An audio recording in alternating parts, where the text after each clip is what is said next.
எங்கே நிம்மதி நிம்மதி என்று தேடி பார்த்தேன், அது எங்கேயும் இல்லை. எங்கள் தாத்தா, எங்கள் அப்பா பார்த்த தாத்தா, எங்கள் தாத்தா பேர் சங்கரன், எங்கள் பாட்டி பேர் பார்வதி. அவங்க தான் எங்கள் அப்பா பார்த்த தாத்தா பாட்டி.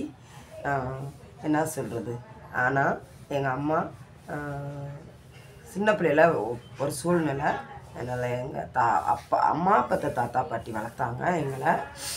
என்னதான் வளர்த்தாலும் அவங்க எப்படா வெளியே துரத்துவோம்னு நினச்சிட்டு எங்கள் 4 பேர்த்தையும் வெளியே துரத்திட்டாங்க. சரிங்களா? அவங்கள நான் தப்பு சொல்லலை, கொலார் சொல்லலை. வளர்த்தாங்கன்னா எதுக்கு வளர்த்தாங்க சொல்லுங்கள்? எதுக்கு வளர்ப்பாங்க? ஒன்று தத்தெடுத்து வளர்ப்பாங்க, இல்லாட்டினா பிள்ளை இல்லாதவங்க எழுதி வாங்கி வளர்ப்பாங்க. இப்படி இருக்குது, பல விஷயங்கள் இருக்குது. நீங்கள் எதுக்கு எங்களை வளர்த்தீங்க? அந்த வீட்டில் பிறந்த மகன் எங்கள் அம்மா சுந்தரம்மாள். அந்த அம்மாவுக்கு பிறந்த பிள்ளைங்க நாங்கள் 4 பேர். அந்த வீட்டில் ஒரே ஒரு பொம்பளை பிள்ளை தான். எங்கள் பெரிய தாத்தா எல்லா பேருமே சிங்கப்பூரில் வெளிநாட்டில் இருக்காங்க. அவங்க அப்புறம் எங்கள் தாத்தா அடைக்கலம் தாத்தா, அவரோட பிள்ளை தான் சுந்தரம்மாளோட பிள்ளைங்க தான் 4 பேர்த்திங்க. சூழ்நிலை சரியில்லாமல் நீங்கள் வளர்த்தேன்றீங்களே, எப்படா விரட்டி ரோட்டில் விரட்டி விட்டீங்க. பரவாயில்ல, சந்தோஷம், எல்லாமே நல்லதே நடக்கும். வளர்த்தவங்க பிள்ளைங்க தவறு பண்ணுறது எங்கேயுமே ஒரு உலக ஈர்ப்பு தான்.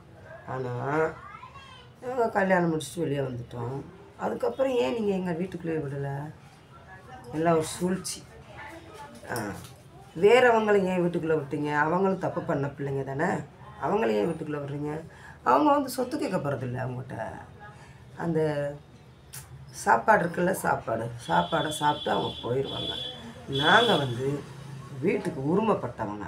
நீங்கள் எங்களை வீட்டுக்குள்ளே விட்டுட்டிங்கன்னா நாங்கள் மெல்ல மெல்ல நடந்து வந்தது பாதம் அப்படின்னு சொல்லிட்டு மெல்ல உள்ளே விட்டுட்டோம்னா அப்புறம் சொத்து கெட்டுருவாங்களே, அப்புறம் சுகம் கெட்டுருவாங்களே, அப்புறம் நடு வீட்டில் பெட்ரூமில் படுத்து தூங்கிடுவாங்களே.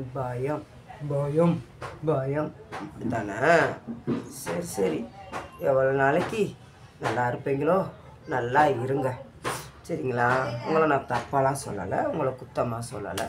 ஏன்னா இன்றைக்கி நான் நினைப்பு வந்துச்சு, எங்கள் தாத்தா பாட்டியை பற்றி நான் சொல்கிறேன், எங்கள் அப்பா அம்மா பாட்டியும். அப்போ எங்கள் வீட்டில் எங்கள் வளர்த்த பொம்பளை சொல்லுவாங்க, அந்த அம்மா அவங்க எங்களை ரோட்டில் விட்ட பிறகு அவங்க எப்படி நம்ம பாட்டி ஆகாது. என்னதான் அந்த அம்மா வயிற்றில் ஒரு பொம்பளை பிள்ளை பிறந்து அந்த பிள்ளைங்க ரோட்டில் இப்போ விட்டுருக்குமா? ரோட்டில் விட்டுருப்பாங்களா? கொஞ்சம் யோசித்து எனக்கு பதில் கமெண்ட்டில் போடுங்க. ரோட்டில் விட்ட மாதிரி விட்டுட்டாங்க. அவங்களுக்கு 3 பசங்க நல்லா இருக்கணுமா?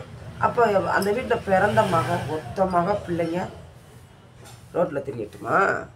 என்னதே இருக்கட்டுமே. ஒரு வீடுன்னு இருந்தால் வாசல் இருந்தால் வீடு 4 மூளை இருக்கணும். அந்த மூளையில் அப்புறம் அந்த வீட்டுக்கு ஒரு பிள்ளைங்க இருக்கணும். அந்த பிள்ளைங்களை என்ன பண்ணிட்ட, உள்ளே விடக்கூடாதுன்னு பற்றி விட்டுட்டேன். எப்படியோ சூழ்ச்சி பண்ணி பற்றி விட்டுட்டேன். நல்லாரு. உனக்கும் அந்த 6 அடி மண்ணு தான், எனக்கும் அந்த 6 அடி மண்ணு தான், சரியா? வந்தாச்சு. வந்த பிறகு அதுக்கப்புறம் சொல்லுவாங்க, அந்த அம்மா வளர்த்தம்மா போய் உங்கள் அப்பா வீட்டில் போய் சொத்து கேளுங்க, அதுக்கப்புறம் நாங்கள் தரோம் சொல்லுவீங்கல்ல. தந்துட்டாங்க. அவங்க ஒரு பானை சொத்துக்கு ஒரு பதத்து மனுஷன் சங்கரன், எங்கள் தாத்தா பேர் சங்கரன். நம்ம பிள்ளை, நம்ம மகன் பிள்ளைங்க இன்னைக்கு வீடு கட்டு வந்துருச்சுங்க அப்படின்ட்டு உடனே கொடுத்தாங்களா? ஏன் உனக்கு அந்த இது இல்லை? எவ்வளோ வருதோ அதில் பிரித்து வருந்தா, உங்களுக்கு இவ்வளோ இதாக இருக்குது, போங்கன்னு விடு, விடமாட்டியே. நல்லாரு. இப்போ யாரோ உள்ளே படுக்கிறாங்க, தூங்குறாங்க. அவங்களாம் உரிமைப்பட்டவங்க கிடையாதுல்ல. பழைய சேலை கட்டுவாங்க, பழைய சோறு குழம்பு சாப்பிட்டுட்டு வெளியே போயிடுவாங்க கையை கழுவிட்டு. என்னை உள்ளே விட்டுட்டு என்ன ஆகும்? சொத்து கெட்டுருவோம். என்னால் பயப்படுறேன். சரி, பயத்திலேயே வாழு. தெய்வம் உன்னை நல்லா வைக்கும். ஏன்னா யாரையும் சாபம் வர்றதுக்கு நம்ம தெய்வம் கிடையாது. நீ நல்லா இரு பாட்டி, நல்லாரு. எங்கள் தாத்தா பாட்டி வீட்டில், எங்கள் அப்பா பாத்தா வீட்டில் எங்களுக்கு வீடு கொடுத்தாங்க. அந்த வீடை 4 பேர், எங்கள் பெரியப்பா சித்தப்பா 4 பேருனாங்க. அவங்க வந்து என்னதான் இருந்தாலும் எங்கள் தாத்தா பிள்ளைங்களுக்கு கொடுக்கணும்னு சொன்னோன்னே அந்த பெரியம்மா சின்னம்மா யாருமே அவங்கள சண்டையே போடலை. அவங்க கேட்குறாங்க, சரி பகிர்ந்து விடுங்கன்னு விட்டுட்டாங்க. அவங்க மனுஷரா என்னை வளர்த்தோன்னு எங்களை சொல்லி ரோட்டில் விட்டது நீ மனுஷியா?